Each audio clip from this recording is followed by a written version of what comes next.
Hi friends, ഞാനിപ്പോൾ ഉള്ളത് കോട്ടയം ജില്ലയിൽ കാഞ്ഞിരപ്പള്ളി എന്ന് പറഞ്ഞ സ്ഥലത്താണ്.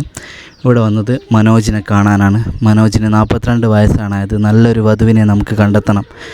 മനോജിൻ്റെ ഭാര്യ ഡിവോഴ്സ് ആയതാണ്.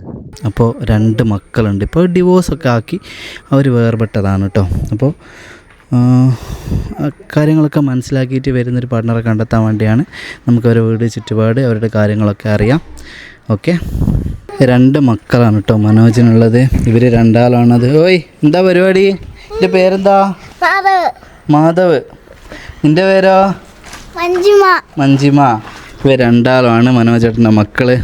മനോജേട്ടാ നമസ്കാരം. എന്തൊക്കെ വിശേഷം? അതെ, എന്നാൽ നമുക്ക് ഉള്ളിലേക്ക് ഇരുന്ന് സംസാരിക്കാം. ഇത് അമ്മയാണ്. അമ്മേൻ്റെ പേരെന്താ? എൻ്റെ പേര് ഉഷ. നിങ്ങൾക്ക് എത്ര മക്കളാ? 2 ആൺകുട്ടികൾ. മനോജാണോ മൂത്തത്? മനോജാണ്. ഇളയാളുടെ കല്യാണം കഴിഞ്ഞോ? അല്ല, ഇനി അവന് കല്യാണം കഴിക്കാനുള്ളതാണ്. അവന് 36 വയസ്സുണ്ട്. അത് നോക്കണം അല്ലേ? അതെ. അപ്പോൾ മനോജേട്ടൻ്റെ കാര്യങ്ങൾ നമ്മൾ പറഞ്ഞു. ഭാര്യ അങ്ങനെ ഇപ്പോൾ ഡിവോഴ്സായി അല്ലേ? ഡിവോഴ്സായി പോയി. കോടതി വെച്ച് എഴുതി പിരിഞ്ഞു പോയതാണ്. ബാധ്യതകളൊക്കെ തീർത്തു പോയതാണ്. അതെ. മക്കൾ 2 നമ്മളെ കൂടെ തന്നെയാണ്. അത് 2 എൻ്റെ കൂടെ ഉണ്ട്. ഈ കുഞ്ഞു മക്കളും എൻ്റെ കൂടെ ഉണ്ട്. പിന്നെ സന്തോഷമായിട്ട് ഇപ്പോൾ പോകുന്നു. ഇപ്പോൾ ആളിനൊരു കല്യാണം കഴിച്ച ഒരു കുട്ടികൾക്കൊരു കൂട്ട് വേണമല്ലേ. ഞാൻ പ്രായമായി വന്നു. ഇനിയിപ്പോൾ നമ്മുടെ എപ്പം വേണേലും എൻ്റെ കാലം തീർന്നതല്ലേ. എപ്പം വേണേലും പിന്നെ വിട്ടുപോയെന്നാൽ പിന്നെ ഇവർക്ക് കൂട്ടിനൊരാളില്ലല്ലോ. അപ്പോൾ അവർക്കൊരു ഭാര്യയും ഭർത്താവ്, കുടുംബം, കുഞ്ഞുങ്ങളായിട്ട് ആയിട്ട് പോകാനുള്ള ഒരു അതിന് വേണ്ടിയിട്ടാണ് ഒരാളെ നോക്കിക്കൊണ്ടിരിക്കുന്നത്. അപ്പോൾ മനോജേട്ടാ എന്താ ജോലി ചെയ്യുന്നത്? ആശാരിപ്പണിയാണ്. അതിൻ്റെ കൂടെ തടിമില്ലിൽ ഇറക്കാനും നിൽക്കുന്നത്. അതിവിടെ അടുത്ത് തന്നെയാണോ മില്ല്? അടുത്ത് തന്നെ. ഈ വിവാഹം ഇങ്ങനെ ഡിവോഴ്സൊക്കെ ആയതിനു ശേഷം ആള് വല്ലാണ്ട് ശരീരമൊക്കെ ക്ഷീണിച്ചു നമ്മ ഇന്നലെ പറഞ്ഞിരുന്നു അല്ലേ? ഒത്തിരി മാനസിക പ്രശ്നങ്ങളിലൂടെയൊക്കെ ആയിട്ട് ഒത്തിരി ഇതായിട്ടാണ് പോകുന്നത്. അവരെ ഒരു കുടുംബത്തിലെ ജീവിതം നഷ്ടപ്പെട്ട് കഴിയുമ്പോൾ ഓരോരുത്തർക്കും തോന്നുന്ന ഓരോ. എത്ര വയസ്സ് വരെ നമുക്ക് നോക്കാം? നമുക്ക് ഇപ്പോൾ 42 വയസ്സ് അവനുണ്ടല്ലോ. ഏതാണ്ട് 40 വയസ്സ് വരെയൊക്കെ ഉള്ള പിള്ളേരെ കണ്ടും നമുക്ക് കുഴപ്പമില്ല. 1 വയസ്സ് 1-2 വയസ്സൊക്കെ ചെറുക്കിന് കൂടുതൽ നിന്നാൽ മതി. ഇനി 42 വയസ്സായാലും നമുക്ക് പ്രശ്നമില്ല. കാരണം ഒപ്പം പ്രായം ആണല്ലോ. എനിക്ക് ഇതേപോലെ ഭർത്താവ് മരിച്ചതും ഡിവോഴ്സൊക്കെ നമ്മൾ നോക്കൂലേ? നോക്കും. ഭർത്താവ് മരിച്ചതോ ഡിവോഴ്സായി നിൽക്കുന്നതോ അങ്ങനെയല്ലേ എനിക്ക് കിട്ടുള്ളൂ. 2 കുട്ടികളുള്ള ഒരാളിന് അതല്ലേ കിട്ടത്തുള്ളൂ. ഈ 2 മക്കളെയും സ്വന്തം മക്കളായിട്ട് അക്സെപ്റ്റ് ചെയ്യാനുള്ളൊരു മനസ്സുള്ള ആളായിരിക്കണം കേട്ടോ. ഇതുപോലെ മക്കളുള്ളവരും നമുക്ക് പറ്റുമോ? ഒരു കുട്ടിയൊക്കെ ഉണ്ടെങ്കിൽ കുഴപ്പമൊന്നുമില്ല.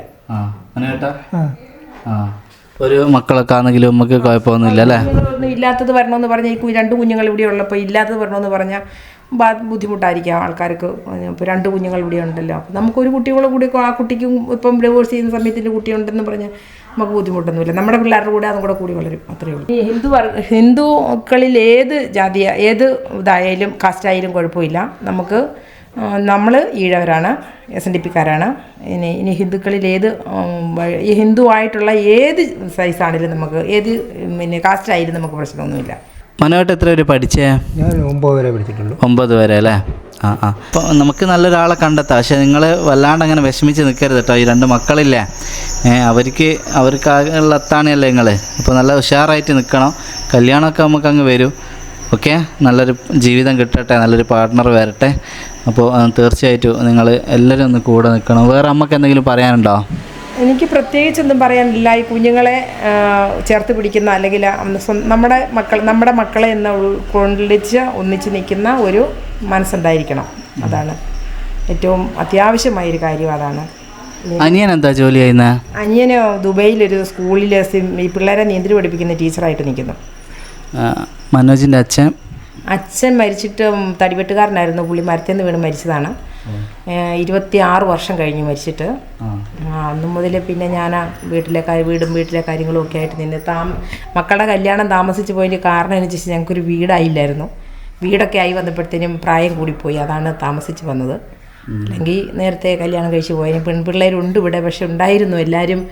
പിന്നെ പറയുന്നത് എന്താണെന്ന് ചോദിച്ചെന്നാൽ അവർ ചെറിയ നമ്മളെ അറിയപ്പെടുന്ന പിള്ളേർ, നമുക്ക് വേണ്ടപ്പെട്ട അറിയുന്ന ആൾക്കാരൊക്കെ ഉണ്ടായിരുന്നു. ആ കാലത്തെയൊക്കെ പിള്ളേരെ കല്യാണം കഴിച്ച് പോയി. പിന്നെ ഇനി നമുക്കിപ്പോൾ ഇത്രയും പ്രായമായില്ലേ. അപ്പം നമുക്കിവിടെ ഒന്നും അന്വേഷിച്ചിട്ടൊന്നും ഒരിടത്തും കിട്ടുന്നില്ല. കിട്ടാതെ വന്നപ്പോൾ ഇനി എവിടെ ആയാലും നമുക്ക് പ്രശ്നമില്ല. അങ്ങനെ 2 പേരുടെയും ഇവന് 16 വയസ്സും കൊച്ചവന് 9 വയസ്സും പ്രായമുള്ളപ്പോഴാണ് അച്ഛൻ മരിക്കുന്നത്. അപ്പോൾ എനിക്കൊത്തിരി ബാധ്യതയും കടങ്ങളും ഒക്കെ ഉണ്ടായിരുന്നു. അതെല്ലാം ഒന്ന് സോൾവ് ആയി. കൊച്ചുങ്ങളെ പഠിപ്പിച്ച് അന്നേരത്തിന് 9ാം ക്ലാസ്സിലായിരുന്നു ഇവൻ പഠിച്ചുകൊണ്ടിരുന്നത്. അപ്പോൾ ആ മരണത്തോടു കൂടിയേ ഇവൻ്റെ പഠിത്തം നിർത്തി. പിന്നെ വീട്ടിലെ ചെറിയ ചെറിയ പണികളൊക്കെ കാര്യങ്ങളൊക്കെ ചെയ്ത് എൻ്റെ കൂടെ നിന്നു. പിന്നെ ആശാരിപ്പണിയൊക്കെ പഠിച്ച് അവൻ സ്വന്തമായിട്ട് പണിയെടുക്കുന്നു. ഞാനും ഇതുപോലെ വിദേശത്തൊക്കെ പോയി ജോലി ചെയ്തു, പൈസ കിട്ടി.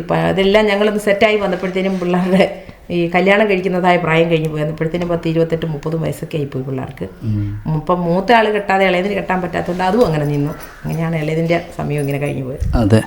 അപ്പോൾ ഇവരുടെ ഫാമിലിയും കാര്യങ്ങളൊക്കെ ബോധ്യപ്പെട്ടല്ലോ, ഒക്കെ മനസ്സിലാക്കിയിട്ട് ഈ കുടുംബത്തെ ചേർത്ത് പിടിക്കുന്ന, നല്ലോണം സ്നേഹിക്കുന്ന, നല്ല ആത്മാർത്ഥമായിട്ട് വിട്ടുപോകാത്ത അങ്ങനെയുള്ള ഒരാലോചന നമുക്ക് വേണ്ടി പാവപ്പെട്ട വീട്ടുന്നായാലും നമുക്ക് കുഴപ്പമില്ല അല്ലേ? നമുക്ക് കുഴപ്പമില്ല. വേറൊന്നും നമുക്ക് ഡിമാൻഡൊന്നും ഇല്ലല്ലോ. കൂലിപ്പണിക്കാരുടെ നമ്മളെപ്പോലെ ഞാനും ഒത്തിരി പണക്കാരൊന്നും അല്ല കേട്ടോ. അതൊന്നും ആരും ചിന്തിക്കേണ്ട. വീടൊക്കെ കണ്ടിട്ട് വലിയ ആൾക്കാരാന്ന് വിചാരിക്കേണ്ട എന്ന് വിചാരിച്ച് പട്ടിണിയില്ലാതെ കഴിഞ്ഞു പോകാനുള്ള വഴിയേ ഉള്ളൂ. അങ്ങനെ കണക്കാക്കുന്നുള്ള അങ്ങനെ കണക്കാക്കാവുള്ളൂ, അത്രയേ ഉള്ളൂ. പിന്നെ ഇവർക്ക് ഞാൻ 5 സെൻറ്റ് സ്ഥലം മേടിച്ചിട്ടുണ്ട്. വീട് വെച്ചാൽ മതി. പിന്നെ ഇവർ കൊച്ചു പിള്ളേരല്ലേ, ഇപ്പോഴേ വിട്ടാൽ പറ്റില്ല എന്നോർത്ത് വീട് വെച്ചില്ല.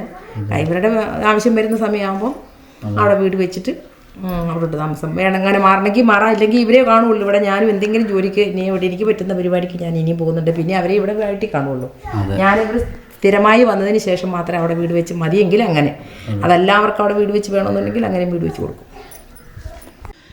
അപ്പോൾ ഫ്രണ്ട്സ്, അത്രയേ ഉള്ളൂ കാര്യങ്ങൾ. ഒരു കാര്യങ്ങളെല്ലാം നല്ല വ്യക്തമായിട്ട് പറഞ്ഞിട്ടുണ്ട്. അപ്പോൾ കൂടുതലായിട്ടൊന്നും ഇല്ല. ഇനി ഒരു ആലോചന വരിക. എന്നാൽ അമ്മേ ആയിക്കോട്ടെ, ശരി. അപ്പോൾ ഫ്രണ്ട്സ്, മനോജും അമ്മയും പറഞ്ഞൊക്കെ നിങ്ങൾ കേട്ടല്ലോ. അത് മനസ്സിലാക്കിയിട്ട് നല്ലൊരു ആലോചന എത്രയും പെട്ടെന്ന് മുമ്പോട്ട് വരിക. 5 സെൻറ്റ് സ്ഥലം സെപ്പറേറ്റ് ഉണ്ട്, അവിടെ വീട് വെച്ച് മാറണമെങ്കിലും കുഴപ്പമൊന്നുമില്ല. അപ്പോൾ അതിനൊക്കെ 2 മക്കളെയും സ്വന്തം മക്കളായിട്ട് കണ്ട് സ്നേഹിക്കാൻ പറ്റുന്ന ഒരു കുട്ടിയുള്ള ആളാണെങ്കിലും നമുക്ക് പറ്റും. അങ്ങനെയുള്ള ഒരാൾ എവിടെയാണെങ്കിലും, കേരളത്തിൽ എവിടെയാണെങ്കിലും, ഇനിയിപ്പോൾ മലയാളികൾ എവിടെയുണ്ടോ അവിടെയൊക്കെ ഉള്ള ആരാണെങ്കിലും നമുക്ക് പറ്റും. സ്നേഹനിധിയായ ഒരാളാവുക, വിട്ടു പോകാത്ത ആളാവുക എന്നുള്ളത് മാത്രമാണ് കേട്ടോ. അപ്പോൾ ആൾ ഭയങ്കര ടയേർഡാണ്, ഭയങ്കര വിഷമമാണ്, അയാളുടെ മുഖത്ത് തന്നെ ഉണ്ടല്ലോ. ഒരു ഫാമിലി ഇങ്ങനെ ആകുമ്പോഴുള്ളൊരു സങ്കടം ഭയങ്കരമായിരിക്കും. അപ്പോൾ അത് ഓവർകം ചെയ്യണമെങ്കിൽ നല്ലൊരു പാർട്ട്ണർ വന്ന് സന്തോഷ ജീവിതമായി അതങ്ങനെ മാറി മാറി വരണം. അപ്പോൾ അങ്ങനെയുള്ളൊരു പാർട്ട്ണർ എത്രയും പെട്ടെന്ന് വരട്ടെ. നിങ്ങൾ മാക്സിമം ഷെയർ ചെയ്യുക. പിന്നെ കൂട്ടരും നല്ലപോലെ അന്വേഷിച്ചിട്ട് തന്നെ കല്യാണമായിട്ട് മുമ്പോട്ട് പോവുക. കല്യാണത്തിന് ശേഷമുള്ള ഒരു കാര്യത്തിൽ ഞങ്ങൾക്ക് യാതൊരു ഉത്തരവാദിത്വം ഉണ്ടാവില്ല. അപ്പോൾ ഒരു ആലോചന വരുമ്പോൾ അങ്ങോട്ടും ഇങ്ങോട്ടും പരസ്പരം നല്ല രീതിയിൽ അന്വേഷിക്കണം.